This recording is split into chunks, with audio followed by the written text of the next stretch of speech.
soy Manuel Maqueda. El vídeo que vamos a ver a continuación versa sobre la influencia que tuvo la Legión en la formación y en la composición de la División Azul. Sin que esta división fuera una división regular, fuera una unidad del ejército regular, ni fuera legionaria en sí, sí es verdad que tuvo una gran aportación de sangre legionaria. Sangre legionaria que en muchos casos también era azul, porque había muchos falangistas que eran legionarios y muchos legionarios que eran falangistas.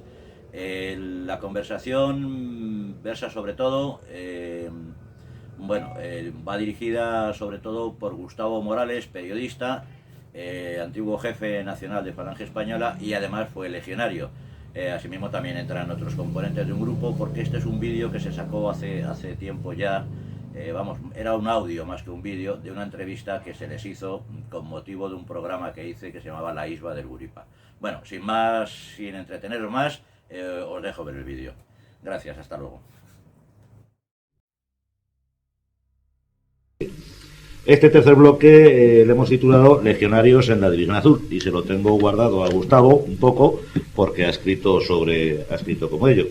Entonces, pues Gustavo, la primera pregunta: ¿cómo responde la Legión o el ambiente legionario al llamado a las armas de la división? Bien, lo primero es que debemos recordar que antes de crear la Legión, Millán Astray se molestó en traducir el Bushido, con lo cual ese espíritu de guerrero que tenía el teniente coronel Millán Astray se lo transmitió al tercio de extranjeros, que fue el primer nombre que tuvo la Legión. Los legionarios, nuestros espíritus, yo lo fui y lo haré siempre. Tenemos uno que es el legionario acudirá siempre cuando oiga fuego, siempre, de día, de noche, aunque no tenga orden para ello. Lógicamente, cuando desde el balcón de lo que sería la sede del movimiento, don Ramón Serrano Súñez, diputado de la CEDE y travestido y secretario general del movimiento, lanza el grito de Rusia es culpable, no solo son la Falange, esos soldados políticos a los que hacía antes mención Gonzalo, sino también son los legionarios, los tiradores de IFNI, los regulares, los que rápidamente se alistan a las unidades. En las recogidas que hubo en Ceuta y Melilla y otras ciudades del protectorado español en Marruecos, se llegan a reclutar 2000 y pico hombres. De hecho, se reclutan tantos hombres en la primera llamada de la división que hubieran salido 3 divisiones, pero no podía ser. También sabemos la anécdota de que las divisiones españolas compuestas por 4 regimientos, y hasta tal que así fue enviado a Alemania, las divisiones alemanas son de 3, con lo cual hubo que esconder un regimiento entre otros 3, porque nadie se quería volver. Los problemas que hay son diversos. Por ejemplo, en el caso de muchos regulares de origen musulmán, los alemanes, que en aquel momento no estaban escasos de hombres, como les ocurría después con los musulmanes bosnios, los devolvieron a España rápidamente. Se conservan, en el libro Falangistas aparece algunas imágenes de un divisionario de raza negra, probablemente guineano, en el grupo de conductores de la división, en el segundo reemplazo, en el 42. Los legionarios entonces llegan a la división e intentan incorporar su espíritu a la división, pero yo debo dejar claro que la división es la división azul, es decir, el espíritu de la división no es el espíritu de la Legión, aunque muchos de los legionarios forman parte de ella. Eso te iba a preguntar yo, te voy a hacer esa pregunta. Efectivamente, aquí en la Isba del Guripa ya hemos hablado que no es que la división es azul porque es de inmensa mayoría azul, pero ya hemos hablado también que eran otras fuerzas también. ¿no? Sí, parece ser que había muchos carlistas y uno de la Asociación Nacional Católica de Propagandistas. De Acción Católica, y incluso hasta Berlanga, creo que también hemos hablado de Berlanga procedía entusiásticamente de las organizaciones juveniles de la Falange. Ya, sí, porque hemos hablado del tema. Entonces, pero yo lo que sí que te voy a decir, el comportamiento del mando de la división, ¿cómo lo hace? O sea, quiero decir, coge grupos de legionarios y los mete en unidades en concreto por algún motivo, o directamente se toca por sorteo, como pudieron ser los demás. Hace las dos cosas. Por un lado, hay muchos legionarios que van a distintos regimientos, al 263, al 269, y que donde de ellos es el capitán Urbano Gómez, que oficial de la Legión, que cae en la primera compañía del regimiento 263, donde ganará sus 2 emblemas de destrucción individual de carros de combate. Y en otros casos, como es el que batallón de la reserva 250, que ya hemos mencionado, está compuesto mayormente por legionarios, algunos regulares y algunos pocos tiradores de INI, pero en su mayoría legionarios. Es decir, la división hace las dos cosas: distribuye a los legionarios como al resto de las tropas, no metía a todos los del SEU en el mismo saco, ni metía a todos los que procedían de las milicias de Falange en el mismo saco, sino que lo fue distribuyendo entre los distintos regimientos, pero también crea una unidad especial que la crea directamente Muñoz Grandes, que es el batallador de la reserva 250, para hacer, pues eso, de coño de la Bernarda, es decir, para ir a tapar los agujeros que se iban produciendo en el frente y la iban moviendo de uno a otro. Yo eso tengo otra versión, y además es que nos la comimos en el primer programa, pues porque nos liamos con otra cosa. El ejército alemán, si bien es verdad que funcionaba en aquel entonces con 3 regimientos, tenía un cuarto regimiento, pero que se quedaba siempre en retaguardia, que era el que utilizaban ellos para reeducar, para reentrenar y como almacén de personal. Lo que hizo la División Azul, como le sobraban Guripa y el Grafenfeld no se quería ir ni el gato de allí, bueno, pues se sacó un poco de la manga el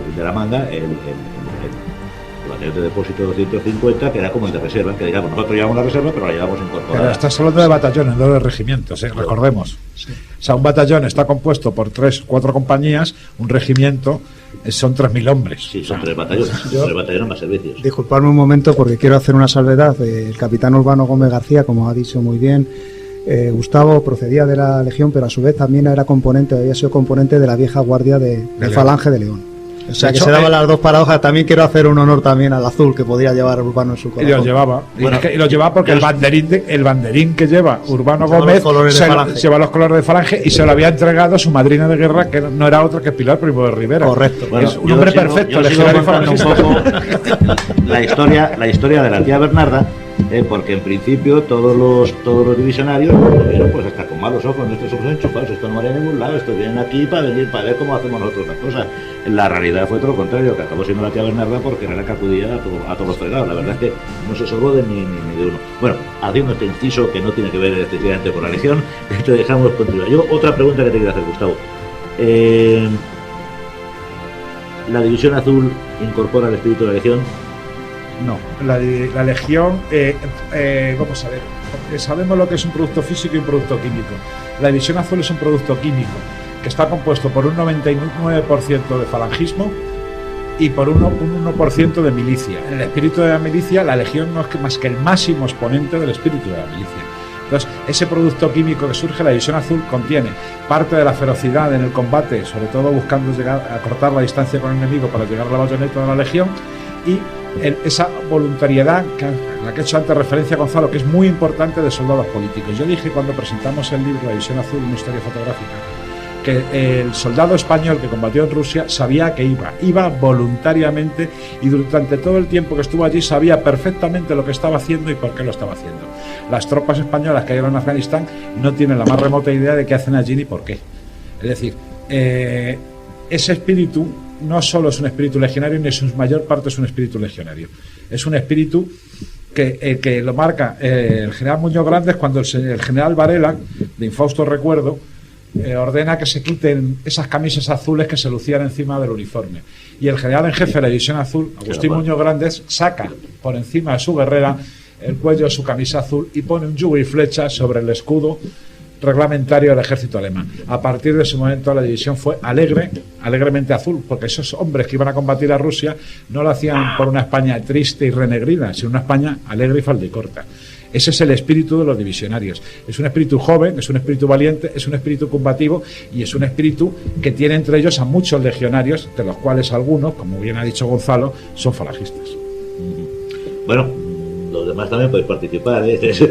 Es un poco el bloque de Gustavo, pero... A Gustavo le toca de pleno el tema que estás llevando porque lo lleva en sus genes. O sea, por eso se lo tenía guardado, pero eso no quita para que podamos intervenir. No, yo soy un mero imitador del capitán Urbano, o sea, y estoy a unos 300 millones de kilómetros de él. 300 millones de kilómetros luz. Yo he sido legionario, yo he sido falangista, estoy muy orgulloso de las dos cosas y no reniego de ninguna de las dos. Pero el espíritu de los divisionarios, en mi cartilla militar pone, el valor se le supone. En las cartillas militares de los que estuvieron en la División Azul, desde aquí rindo homenaje al capitán Águilas, divisionario, el capitán de mi compañía, cuando yo estaba en la Legión, que llevaba el escudo divisionario, en su cartilla militar no ponía eso, ponía valor demostrado. Bueno, anécdotas de legionarios. en la división? Pues que una de las unidades tenía un mono. ¿Qué hacía un mono en Rusia? Pues tenía un mono. Sustituir a la cabra. ¿Cómo se hicieron con el mono? Tampoco se sabe. Pero ahí están las imágenes. Que los cortes de pelo alemanes no se aplicaban ahí, que hay legionarios con unas patillas que parece que están en el norte del Rif. Muchos opinaban que el equipo alemán era demasiado abundante y entonces o lo tiraban o lo vendían o lo cambiaban. Que la división azul es poco sabido, pero no recibe esas bonitas botas de media caña, sino que lo que recibe son las botas de marcha y las polainas, y sin embargo en las fotos apenas se ven las botas de marcha y las polainas porque se supieron hacer por el sistema conseguidor típico de la legión, con las botas de media caña que les gustaban a todos mucho más. Que en muchas ocasiones muchas de las misas ortodoxas que se celebran allí están cubiertas y protegidas tanto de los soviéticos como de las SS por parte de los divisionarios, que muchos divisionarios tuvieron allí novias. Hubo una anécdota en el libro que cierta persona que me llamó porque pusimos una foto de un divisionario con su novia allí, y entonces me llamó una persona para decirme que por favor, que qué disgusto le había dado a su madre porque era la mujer del señor que salía en la foto, y ignoraba la existencia de esa panienca. Que algún divisionario legionario también se trajo a la señora hasta España, no se sabe cómo. Alguno, que yo también has conocido, se trajo hasta la moto. No digo ya el cinturón y el uniforme, que lo hicieron mucho, mi tío Julián incluido. Lamento mucho que mi tía los tirase antes de que yo creciese. Pero lo que está más claro que el agua es que los legionarios siguieron siendo legionarios, ya no estaban en esas tierras áridas del Rif, ya no estaban combatiendo frente a los muros de Badajoz, no estaban liberando el Alcázar, no estaban avanzando por el Jarama, pero siguieron manteniendo ese espíritu, esos 10 mandamientos que los tenemos grabados en el alma en cualquier parte de Rusia, y supieron hacerlo. Y mientras que eran estrictamente obedientes y disciplinados con sus jefes, fueron bastante chulos y bastante indisciplinados con los jefes de unidades ajenas que no llevaban el escudo de España en el brazo derecho. Es decir, los oficiales alemanes tenían muchos problemas para hacerse entender, y no por un problema de idioma, sino un problema de actitudes. El legionario estaba dispuesto a obedecer a sus jefes y a lanzarse a la bayoneta a cualquier asalto, frente incluso a heridos de ametralladoras, pero no hacía mucho caso a lo que decían los oficiales alemanes.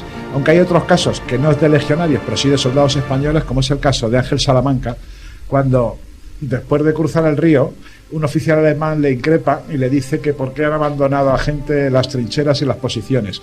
Se enfada tanto Ángel Salamanca que vuelve a cruzar el río, vuelve a meterse en las trincheras y en las posiciones, y entonces él cuenta en su testimonio que se encuentra a unos soldados rusos que le producen un tremendo terror porque están echando espuma por la boca. Dispara sobre ellos, rescata a los heridos alemanes, que no españoles, que allí se encuentran, vuelve a cruzar de nuevo el río y se los entrega al comandante alemán, que admirado lógicamente le propone para la Cruz de Hierro. Y luego Ángel Salamanca se informa que esos rusos que echaban espuma por la boca a los pobres es que estaban muertos de hambre y no habían visto en su vida un tubo de dentrífico. Entonces, cuando vieron el dentrífico, pensaron que era comida y se habían comido el dentrífico y lógicamente le salió espuma por la boca, que fue lo que le dio al soldado Ángel Salamanca ese susto tremendo cuando se encuentra de frente con unos individuos con ojos siberianos echando espuma por la boca. Yo creo que también la manera donde se plasma, o en el hecho heroico, donde se plasma el verdadero espíritu legionario, fue el ataque, podemos decirlo así, a lo que se llama, o se ha conocido como los famosos cuarteles, ¿no?, de Norodeskaya. Ahí el espíritu legionario, al intentar asaltar esa fortaleza a una costa de vidas y bastantes caídos españoles cerca del río Sora, correcto, anteponían lo que era el honor y no sé, y el orgullo militar legionario, lo que verdaderamente representaba un peligro eminente y difícil de superar. En lo que la línea de lo que está diciendo Gonzalo, diré que muchos de los divisionarios no llevaban el emblema de asalto a la bayoneta, porque como lo tenían todos, no podías presumir. No lucía. No lo valoraban. Bueno, pues si os parece. Estamos aquí, bueno, pues porque ya se nos ha acabado el tiempo. Venga, un abrazo, un saludo a todos y muchísimas gracias por vuestra colaboración.